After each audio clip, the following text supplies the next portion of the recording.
ನಡಿ ಈಗ ಶುರು ಮಾಡೋಣ.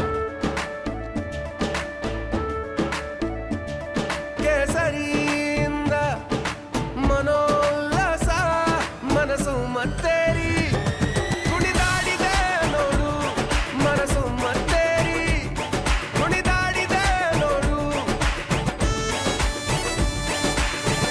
ಕ್ಷಣ ಕ್ಷಣವೂ ಆಚರಿಸಿ ಕೇಸರಿ ಹಬ್ಬ. ವಿಮಲ್ ಬಾಯಲ್ಲಿ ಹೇಳಿ ಕೇಸರಿ.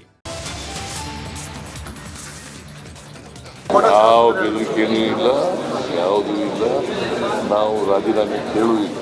ಯಾವ ಬೆದರಿಕೆನೂ ಇಲ್ಲ, ಯಾವುದೂ ಇಲ್ಲ. ನಾವು ರಾಜೀನಾಮೆ ಕೇಳುವುದಿಲ್ಲ. ಯಾವ ಬೆದರಿಕೆನೂ ಇಲ್ಲ. ಕಾಂಗ್ರೆಸ್ನಲ್ಲಿ ವಾಲ್ಮೀಕಿ ನಿಗಮ ಅಕ್ರಮ ಬಿರುಗಾಳಿ. ಎಸ್ಐಟಿ ಮುಂದೆ ನಾಗೇಂದ್ರ ಹೆಸರು ಪ್ರಸ್ತಾಪಿಸಿದ ಪದ್ಮನಾಭ. ನಾವು ರಾಜಕೀಯ ಕೇಳಿಲ್ಲ, ರಾಜೀನಾಮೆ ಕೇಳಿಲ್ಲ. ಸಿಎಂ ಪ್ರತಿಕ್ರಿಯೆ.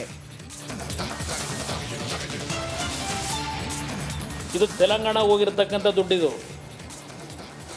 14 ಅಕೌಂಟ್ಗಳು ಓಪನ್ ಮಾಡಿದ್ರಲ್ಲ, ಅದು ಬೆಳಗ್ಗೆ ಓಪನ್ ಮಾಡ್ತಾರೆ, ಮಧ್ಯಾಹ್ನ ದುಡ್ಡು ಡ್ರಾ ಆಗುತ್ತೆ. ಇದು ತೆಲಂಗಾಣ ಹೋಗಿರ್ತಕ್ಕಂಥ ದುಡ್ಡಿದು. ಬೆಳಿಗ್ಗೆ ಅಕೌಂಟ್ ಓಪನ್, ಸಂಜೆ ದುಡ್ಡು ಕ್ರೆಡಿಟ್. ತೆಲಂಗಾಣ ಎಲೆಕ್ಷನ್ಗೆ ವಾಲ್ಮೀಕಿ ನಿಗಮದ ದುಡ್ಡು. ಮಾಜಿ ಸಿಎಂ ಕುಮಾರಸ್ವಾಮಿ ಆರೋಪ.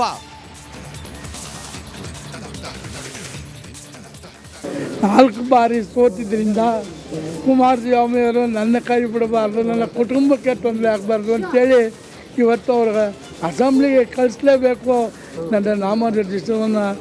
ನಾಮಿನೇಷನ್ ವೇಳೆ ಜೆಡಿಎಸ್ ಅಭ್ಯರ್ಥಿ ಕಣ್ಣೀರು. ಕುಮಾರಸ್ವಾಮಿಗೆ ನಾನು ಚಿರಋಣಿ. ಜವರಾಯಿಗೌಡ ಹೇಳಿಕೆ. ಎಚ್ಡಿಕೆ ಜೊತೆ ಸಿಟಿ ರವಿ ಚರ್ಚೆ.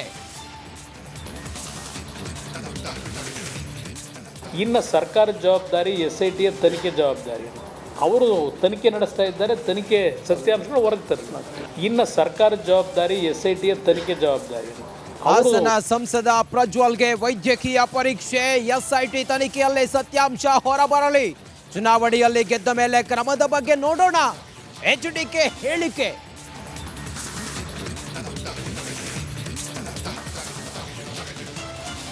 ನಾಳೆ ಲೋಕ ಮಹಾಸಂಗ್ರಾಮದ ಫಲಿತಾಂಶ. ರಿಪಬ್ಲಿಕ್ ಕನ್ನಡದಲ್ಲಿ ಬೆಳಿಗ್ಗೆ 5 ಗಂಟೆಯಿಂದಲೇ ನಾನ್ ಸ್ಟಾಪ್ ಕವರೇಜ್. 543 ಕ್ಷೇತ್ರಗಳ ಲೈವ್ ಮಾಹಿತಿ.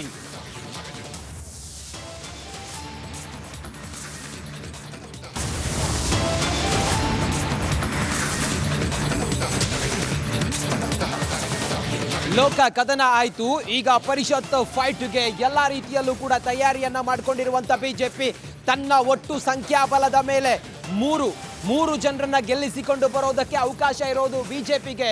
3 ಜನ, ಒಬ್ರು ಸಿಟಿ ರವಿ, ರವಿಕುಮಾರ್ ಹಾಗೆ MG ಮೊಳೆ ಅವರು ನಾಮಪತ್ರವನ್ನ ಸಲ್ಲಿಸಿದ್ದಾರೆ. ವಿಧಾನಸೌಧದಲ್ಲಿ ವಿಶಾಲಾಕ್ಷಿ ಅವರಿಗೆ ನಾಮಪತ್ರವನ್ನ ಸಲ್ಲಿಸಿದ್ದಾರೆ. ಆ ಮೂಲಕ ಬಿಜೆಪಿ ಒಂದು ಸ್ಟ್ರಾಟಜಿಕ್ ಆಗಿ ಟಿಕೆಟ್ ಅನ್ನ ಕೊಟ್ಟಿತ್ತು, ಒಂದು ಲೆಕ್ಕಾಚಾರದಲ್ಲಿ ಟಿಕೆಟ್ ಅನ್ನ ಕೊಟ್ಟಿತ್ತು. ಈಗ ಆ 3 ಜನ ಬಂದು ವಿಧಾನಸೌಧದಲ್ಲಿ ವಿಶಾಲಾಕ್ಷಿ ಅವರಿಗೆ ನಾಮಪತ್ರವನ್ನ ಸಲ್ಲಿಸಿದ್ದಾರೆ. 13ನೇ ತಾರೀಕು ನಡೆಯುವಂತಹ ಪರಿಷತ್ನ ಚುನಾವಣೆ. ಬಿಜೆಪಿಯಿಂದ 3 ಜನರಿಗೆ ಗೆಲ್ಲೋದಕ್ಕೆ ಅವಕಾಶ. ಕಾಂಗ್ರೆಸ್